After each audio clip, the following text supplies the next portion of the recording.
And Honorable Mark Lancaster, welcome to the Somali Channel. Thank you for having me.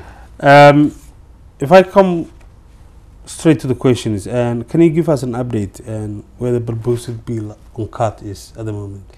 Yes, well, the Home Secretary announced last year that earlier this year that it was the government's intention to classify cat, to ban cat as a drug. And about 6 weeks ago, we had the first of the committee votes in the House of Commons, where despite some opposition from the Liberal Democrats and the Labour Party, we managed to get the vote to go through. And only yesterday, the House of Lords have also now confirmed that. So all of the parliamentary processes have been passed, and my understanding is that cat will be classified, so become illegal, from the 1st of July this year.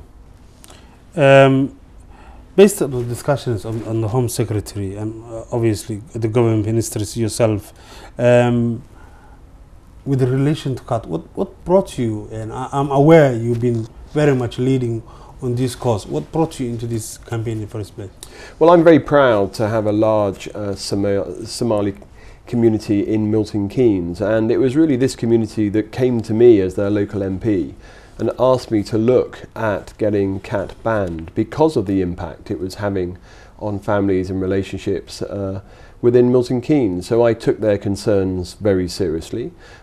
As their Member of Parliament, it's my duty to represent them, which is why I began the campaign some time ago to try and get cat classified, and why it's so reassuring some 3, 4, maybe even 5 years on now to have achieved that aim, because it wasn't something that necessarily I would have done had I not been asked to do it by my Somali constituents in Milton Keynes. Well, the critics would say it's conservative, and Tories victimizing ethnic minorities, and by banning cat, and it will criminalize minority communities who are already suffering and in certain ways. What are your thoughts on that? I would say it's exactly the opposite. I would say that this is the Conservative government supporting ethnic minorities and supporting communities. I can only say again that this is a move that has been requested by my constituents. So despite being a relatively small number of my constituents, I took their concerns very seriously, and I battled really hard on their behalf to achieve what they wanted me to do. So actually I would say it's exactly the opposite. It's not the Conservative government victimising minority communities, it's the Conservative government supporting minority communities and ensuring that their wishes have been delivered and taken very seriously here in Parliament and by government as a whole. On the other side, we are also aware there has been a massive celebrations in places like in Milton Keynes in London. And what are your message to your local community in Milton Keynes? Well, my message is that you do have a voice, and that hopefully politicians like myself will engage and listen very carefully to what you tell us, and then fight on your behalf. I like to think now that I have a record of responding to my Somali constituents' needs and acting on their behalf. But I'm also very sensitive to the fact that we are going to have a ban, and we need to deal carefully with how we implement that ban.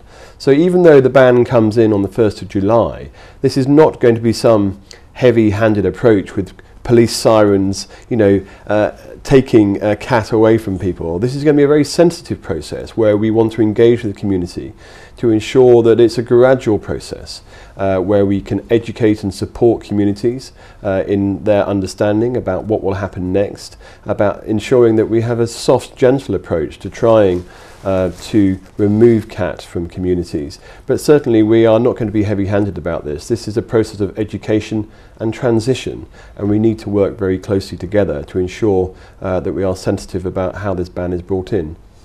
And moving away from Milton Keynes, looking into Great Britain, there are estimated 300,000 to 400,000 Somalis who are, majority of them welcomes the ban. It's political, and election is coming. What's your message in general with the London conference London Somali conference led by David Cameron, the cat ban led by you and Theresa May?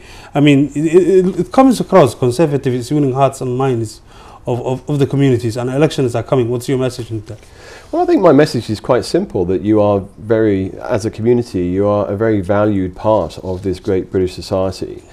Certainly the Conservative Party has listened to your concerns and acted upon them. I think David Cameron's leadership with the Somali conference and everything else shows how keen we are as a Conservative government to try and support the community. And ultimately, I think actions speak a lot louder than words, and this cat ban coming into force is testament really to the commitment that the government has to supporting the Somali community.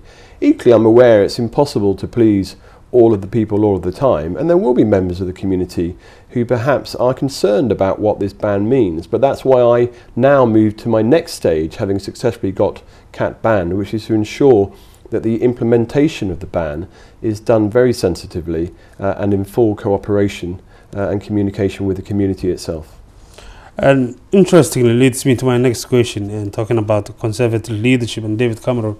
There is a recent